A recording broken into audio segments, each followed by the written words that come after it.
जरा सोचो, अगर एक शाओलिन मॉन्क एक आम स्कूल में पढ़ने लगे, क्या हालत होगी बाकी बच्चों की। कुछ ऐसा ही होता है हमारी आज की कहानी में।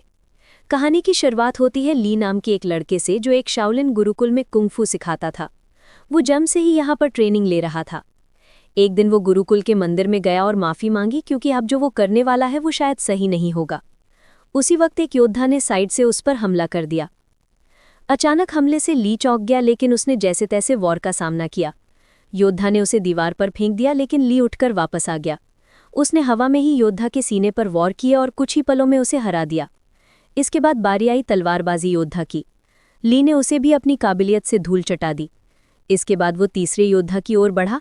हालांकि वो योद्धा ध्यान में बैठा था, लेकिन फिर भी ली के कहानी की आर्ट सुनकर उसने अपनी माला शीशे में दे मारी, जिससे ली की आंखें चौंधिया गई। उसने अमसे को उठाकर जमीन पर पटक दिया। योद्धा बस जीतने ही वाला था कि ली फिसलकर बच गया और फिर दोनों में जबरदस्त लड़ाई शुरू हो गई। अंत में जीत ली की ही हुई। फिर वो मंदिर में सर झुकाकर बाहर चला गया।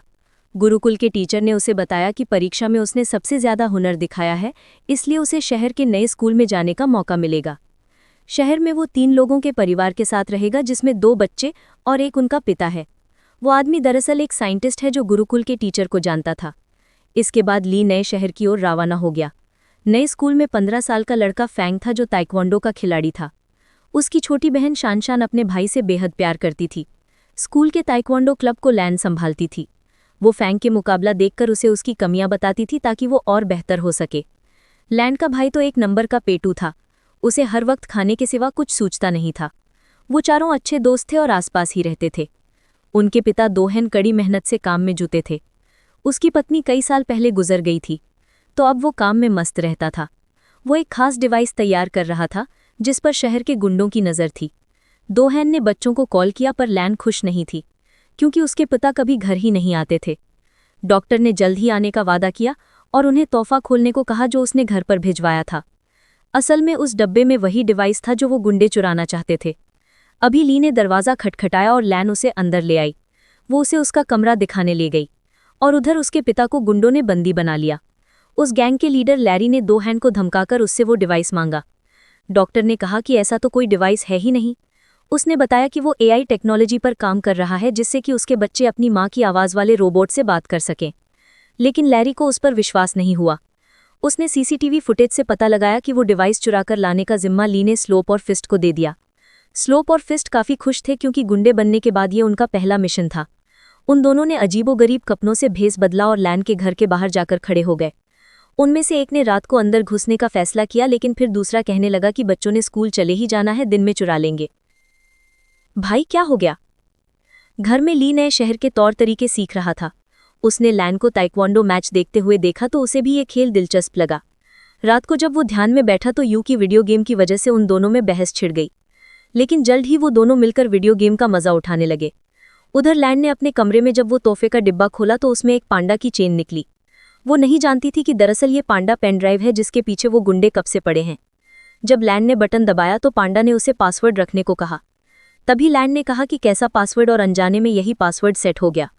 फिर पांडा को ऑन करने पर उसे पता चला कि उसमें उसकी माँ की आर्टिफिशियल इंटेलिजेंस वाली आवाज़ है। अगली सुबह ली यू और लैन के साथ स्कूल के पहले दिन के लिए निकल पड़ा। उन दोनों गुंडों ने बच्चों को बाहर जाते देखा और अपने प्लान को अंजाम देने का फैसला किया। लेकिन तभी उनमें से एक की नज़र उस पांडा की चेन पर पड़ी जो लैन ने अपने बैग से टंग रखा था। अब उन्होंने लैन से वो डिवाइस छीनने का प्लान बनाया। रास्ते में लैन को फैंग से मिलवाया। उसी वक्त एक गुंडे ने चुपके से की चेन चुरा ली और वहां से भाग निकला। तभी ली ने उसे देख लिया और अपनी फुर्ती दिखाते हुए उसने गुंडे को झट से पकड़ लिया। अभी फैंग भी उसका साथ देने आ गया और दोनों ने मिलकर उस गुंडे की खूब धुलाई की। लेकिन वो गुंडा अब भी नहीं माना और एक बार फिर से पांडा चुराकर भाग निकला। अब दीवार उन सभी दोस्तों ने मिलकर उसे कचरे के डब्बे में फिट करके सड़क से लुढ़का दिया। फिर स्कूल में ली की क्लास के बच्चे एक शाओलिन योद्धा को देखकर हैरान रह गए। वो उससे पूछने लगे क्या वो कभी शादी कर सकता है। वो उससे उल्टे उल्टे सवाल पूछने लगे। तुम मेरी शादी कर सकते हो क्या भाई? कुंफू करके दिखा दे भाई, एक बार दिखा दो। हाँ, एक बार कुंफू करके दिखा दे भाई, मजा आ जाएगा। आखिरकार टीचर ने उन्हें शांत करके कहा कि ये सब खेलने के पीरियड में करना। खेलने के पीरियड में उनके कोच ने बताया कि अगले महीने उनकी चुस्ती फुर्ती की जांच होगी और जो कोई इसमें पास नहीं होगा वो अगली क्लास में नहीं जा सकता। ये सुनते ही यू की हालत पतली हो गई क्योंकि वो बहुत मोटा था। भगवान जानता है भाई साहब कितनी मुश्किल से चलते थे। फिर कोच ने सबसे 100 मीटर की दौड़ लगाई। ली ने 2 समय से पहले ही 2 चक्कर पूरे कर लिए, जबकि बाकी बच्चे अभी पहले चक्कर में थे। इसके बाद उन्हें पुशअप्स करने के लिए कहा गया, जिसमें अपना ली पहले से ही माहिर था। उसने 100 से भी ज्यादा पुशअप्स किया और बाकी बच्चों से तो 2 भी नहीं हुए। बाद में तो उसने एक हाथ से पुशअप्स करना शुरू कर दिए। उसकी काबिलियत देखकर सभी बच्चे कूदने लगे। फिर बारी आई ऊंची छलांग लगाने की। ये तो ली के बाएं हाथ का खेल था। बेचारा यूं तो मुंह के बल नीचे गिर पड़ा। वहां डॉक्टर हांकीलाल लैरी ने उन्हें कुर्सी से बांध रखा था और उसे गोल्फ बॉल से पीट पीट कर परेशान कर रहा था। रात को वो दोनों गुंडे मौका देखकर लैन के घर में घुस आए। तभी ली की नज़र उन पर पड़ गई और वो एक खिलौने के पीछे छिपकर उन्हें डराने लगा, लेकिन उन्होंने जल्द ही उसे देख लिया और मौका देखकर उस पर हमला कर दिया। जब लैन वहां पहुंची तो गुंडों ने पांडा चुरा लिया और फरार हो गए। लैन ने ली और यू को सारी कहानी बताई, लेकिन उन दोनों को लगा कि वो मजाक कर रहा है। इसके बाद हम देखते हैं कि वो दोनों गुंडे अपने मुंह में गोल्फ बॉल्स भरकर लेटे हुए थे। असल में उन्होंने गलती से पांडा की चेन की जगह वैसा ही देखने वाला ही परफ्यूम चुरा लिया था। लैरी को एक खास डिवाइस 3 दिन के अंदर किसी कंपनी को बेचना था और इसीलिए अब उसे बेचैनी होने लगी। उसने बड़े गुस्से में उन दोनों गुंडों की गोल्फ बॉल से निशाना लगाया और उन्हें धमकाकर जल्द से जल्द वो खास डिवाइस लाने का ऑर्डर दे दिया।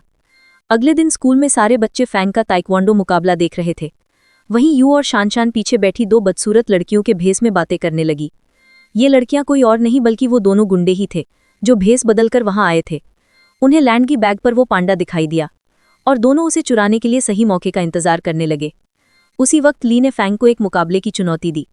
इस मजेदार मुकाबले को देखने के लिए सभी बच्चे भागकर आगे चले गए।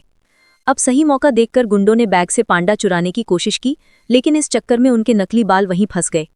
उधर मुकाबले में फैंग और ली में जबरदस्त टक्कर हो रही थी। दोनों ही एक दूसरे पर भारी पड़ रहे थे। आखिरकार दोनों ने एक दूसरे को न मारने का फैसला किया और मुकाबला खत्म हुआ। उसी वक्त सबने पीछे मुड़कर उन दोनों गुंडों को पहचान लिया। बच्चों ने मिलकर उन पर हमला बोल दिया, लेकिन इस बार वो एक बच्ची को मारने की धमकी देकर पांडा डिवाइस लेकर भाग गए। फिर बच्चे मिलकर प्रिंसिपल के पास गए और पुलिस को बुलाकर सारा माजरा समझाया। ली खुद को इस सब का जिम्मेदार समझ रहा था, क्योंकि अगर उसने फैंग को चुनौती नहीं दी होती तो लैन अपने बैग से दूर न जाती। लेकिन बाकी बच्चों ने उसे दिलासा दिया कि ऐसा नहीं सोचना चाहिए। आखिरकार लैरी के हाथ वो डिवाइस लग गया और उसके जरिए उसने कंप्यूटर पर एक प्रोग्राम चलाया, लेकिन उसे इस्तेमाल करने के लिए पासवर्ड की जरूरत थी। ये वो नहीं जानता था। उसने कुछ प्रोग्रामर्स को बुलाकर लॉक को खोलने के लिए कहा, लेकिन पूरा दिन बीतने पर भी कुछ हाथ नहीं लगा। अब लैरी के गुस्से की सभी हदें पार हो गई थी। तभी उसने डॉक्टर हां के फोन पर उसकी बेटी का मैसेज देखा। लैन चाहती थी कि उसके पिता उसके जन्मदिन के लिए कल घर आ जाएं। लैरी ने डॉक्टर हां की तरफ से कल पार्टी में पहुंचने का वादा कर दिया। अगले दिन लैन और उसके दोस्त जन्मदिन की पार्टी की तैयारी कर रहे थे। बाकी सब लैन को घर में अकेला छोड़कर उसके लिए तोहफे लेने गए थे। तभी लैन को उसके पिता का मैसेज मिला कि वो घर के बाहर आ गया है, लेकिन जैसे ही वो बाहर निकली उसे किसी ने अगवा कर लिया और गाड़ी में डालकर ले गया।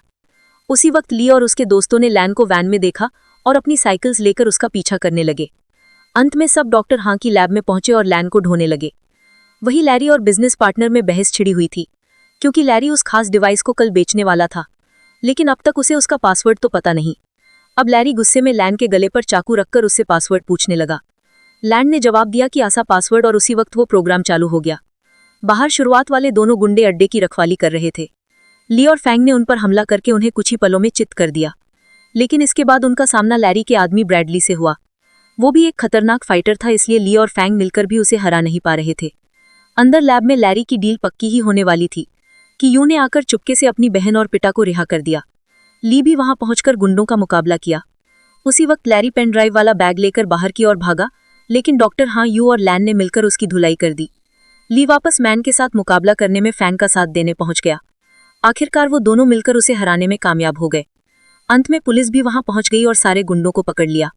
बाद में ली और यू को उनकी बहादुरी के लिए प्रिंसिपल ने मेडल दिए। अगर वीडियो पसंद आई तो लाइक कर देना, चैनल को सब्सक्राइब कर देना। मिलते हैं अगली वीडियो में।